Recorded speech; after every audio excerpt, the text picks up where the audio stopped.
Hello? Hello. My name is Alex, and I will now be doing a presentation on Chapter 9 of the Negotiation Processes for Problem Solving textbook. The title of this chapter is Recognizing and Responding to Barriers in Negotiation. Barriers, of course, can do many negative things. They can inhibit relationships, they can make it difficult to exchange offers, and they can also inhibit the negotiation process. There tend to be two thought processes on how people make decisions in negotiations. One is the normative process, which is based on ideals and rational action, and the descriptive process actually reflects how people actually make decisions. People tend to reduce the complexity of decisions they're trying to make through mental shortcuts or heuristics. One heuristic with a very strong effect is the anchoring, or the anchoring heuristic. What happens with the anchoring heuristic is when you have a known value, people tend to take that as a known and then adjust from there in order to get the final value. It can have very strong effects. Even with ridiculous values, it can still change perceptions, and you also must be careful when giving an initial offer, because that anchoring can be such that if it's reasonable, that's more important than later concessions, because if you get too ridiculous of an initial offer, then the other person will take it that you're negotiating in bad faith and likely just cut off the negotiations.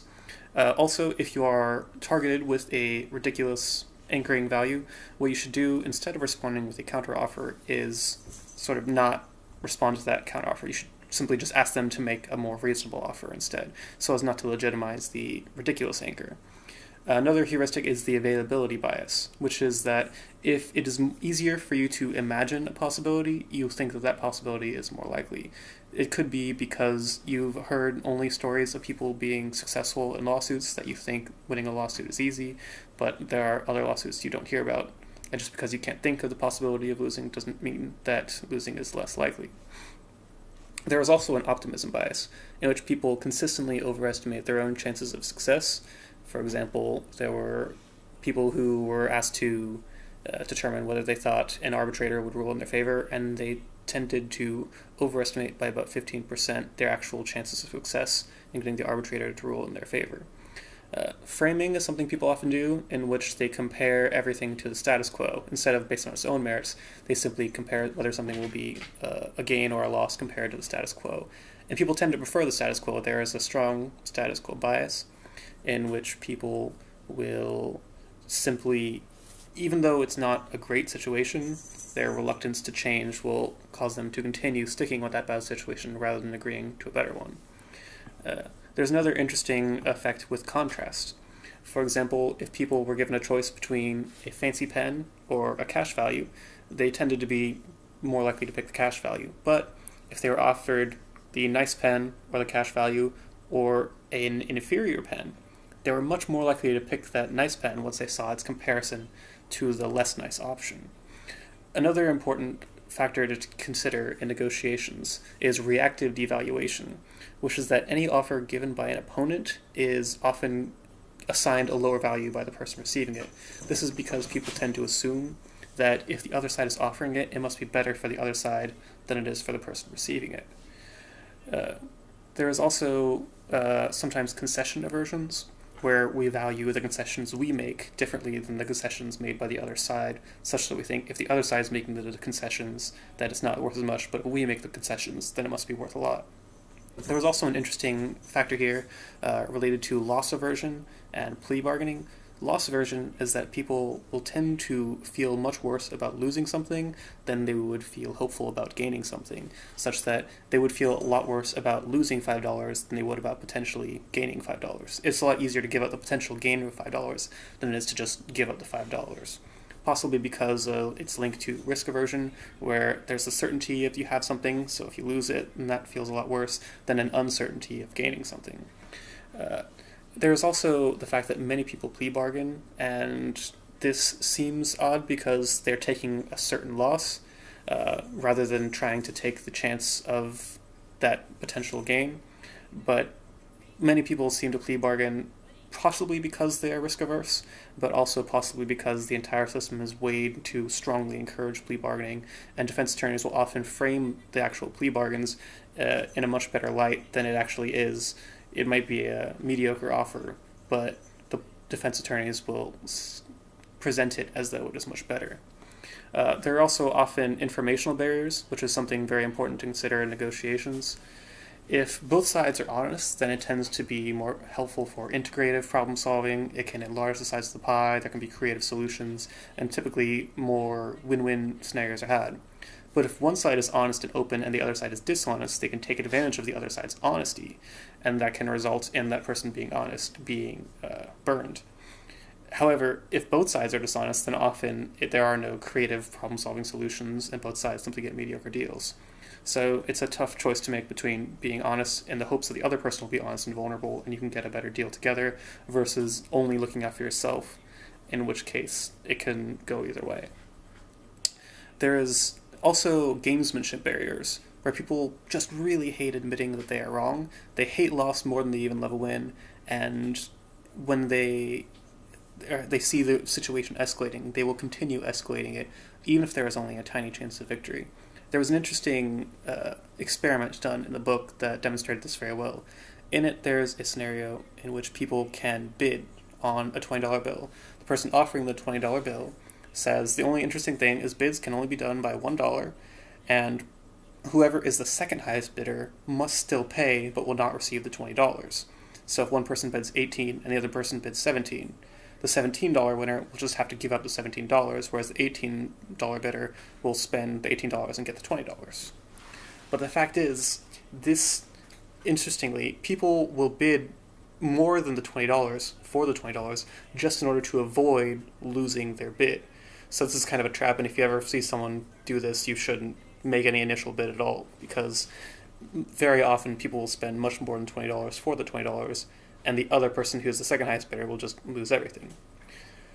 There is also, related to reactive devaluation and the belief that opponent interests must contradict your own, this is the mythical fixed pie, that it's all a zero-sum game. There's only so much to spread around, and if the opponent gives you something, that must be, you have to be very careful about it, but it's not necessarily true. In reality, it often doesn't just boil down to I want more, so that means they need to have less, or they are giving me less, so I can have more. Sometimes you can actually come to more creative solutions than that. Another interesting factor in negotiations to consider is the winner's curse, where basically if you give something that you think is a very low offer, and then they just immediately accept it, you'll feel cheated because you think something must have been wrong for them to just immediately accept your very low offer. A way to counter this is with independent appraisals as insurance against bad deals. Another thing to consider in negotiations is that sometimes people will make offensive comments, and there are multiple ways to deal with these. One way to deal with it is just by ignoring them, and that can work. It might not. You have to be careful with it. You could confront them, which can work, especially if you're being bullied. You can try to stand your ground, but this isn't necessarily recommended either. If you're really quick on your toes and humorous, you could try deflecting the comments by just redirecting the conversation somewhere else, but this can be difficult to do. And the method that the author recommends is actually engaging them. In this, first you try to guess what their reasons are for making the offensive comment. You then ask questions, and you keep asking questions to try to understand their point of view and why they made that comment and whether they understood anything about it. And only then, after you understand where they're coming from, then you offer your own perspective on why you might have found that offensive and whether they might be willing to be more educated or change something or anything like that. Silence can be a very powerful tool in negotiations. You have to be careful in order not to let silence go on too long, because when you are the person creating the silence, you have the power, and the other person sometimes, in order to break the awkwardness, might then start negotiating against themselves just to break the silence. So that can be very important. Other things to consider in negotiating, barriers that you can respond to, are power ploys. There are multiple different power ploys, and there are several different ways to consider how to react to them. For example, when the opponent is causing the negotiation to take place in a very intimidating atmosphere, one way to react to it is to just ignore it, or you can call them out on it and ask about try to talk about whether everything is going to be in such an intimidating atmosphere for any future negotiations. There's the good guy, bad guy tactic, which just isn't terribly effective. You can ignore it, or you can just be annoyed or amused by it. Sometimes the other side will throw an anger tantrum, and so a way you can respond to that is just by calling a timeout and letting the tensions cool down. You can just ignore their tantrum, which might diffuse them or might cause them to get more angry, or you can counter with your own tantrum, which may surprise them. It all depends on context. Another situation, a ploy that people have to deal with, is the take it or leave it ploy. Ways to respond to that are you can just delay, recommence negotiations later, basically say you just got to think about it, or you can just take it or leave it. You can calmly consider whether taking the deal or walking away is a better choice. There is also the ploy of limited authority, where they negotiate with you, but they say they can't actually reach the final option because they need the authority of someone else.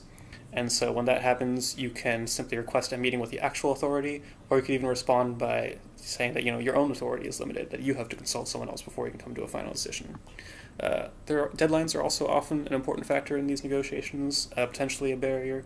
One thing you could do is you can call an opponent on an artificial deadline if you can tell that deadline was sort of not necessary entirely. And when deadlines are happening, you need to continually weigh the benefits of agreeing versus not continuing, you have to weigh the benefits continually versus between agreeing and not agreeing. Some other tips are that in order to deal with these barriers, it can help before the negotiation even starts to set ground rules about the negotiations. You can ignore some of the power ploys or call the ploys out. You can halt the negotiations when necessary. And finally, the chapter mentions the barriers of anger. You can manage your own anger, and you can try to be careful about when the other side expresses anger. When you're trying to manage your own anger, first of all, it's very impossible to have self-awareness, to determine when your anger is appropriate, whether it should be displayed, and there are many techniques to reduce the anger.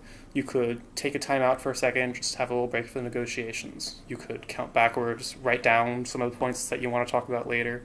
You can take some deep breaths, you can think about some relaxing thoughts, or you can even get some of that angry energy out by vigorous exercise. Either way, the effective method is to be assertive and communicate clearly, but respect your opponent. Another just good thing to do in order to counteract some barriers is to make it easy for the other side to say yes. Try to see things from their perspective, put yourself in their shoes, frame the deal in such a way that they can see all the ways that it benefits them. And when you're responding to no's, there's a lot of things that are the instinctual reaction, but in overcoming these barriers, what you should do is do the opposite. So when you feel like striking back, what you should instead do is suspend your reaction. When your instinct is to talk back to them, it may be more helpful to try listening. When you're wanting to tell answers, you should maybe instead ask questions. And instead of pushing for your own way, you can try bridging the differences. And instead of escalating, what you should try doing is educating. In totality, this is just some of the barriers that often crop up in negotiations, caused by things like informational asymmetry, by mental heuristics not always being terribly reliable, and just by the fact that sometimes people just hate to lose more than they love to win.